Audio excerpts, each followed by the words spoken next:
Au-delà de ces perspectives positives, je veux ici partager avec vous une conviction. Notre pays et notre continent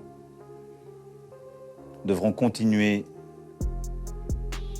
de se défendre, de se doter, de se préparer, si nous voulons éviter la guerre.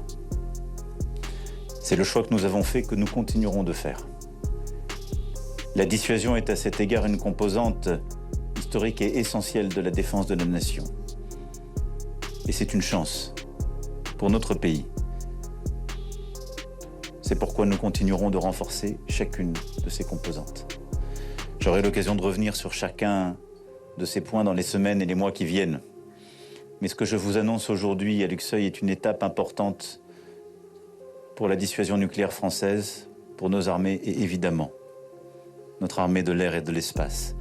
Mais au-delà des capacités, au-delà des investissements, au-delà des équipements, ce qui fait la force de nos armées, ce sont les femmes et les hommes qui la composent. C'est votre expérience acquise sur tous les théâtres d'opération pour défendre notre espace aérien comme ceux de nos alliés ou pour les missions les plus délicates que vous avez pu effectuer dans les derniers mois ou les dernières années.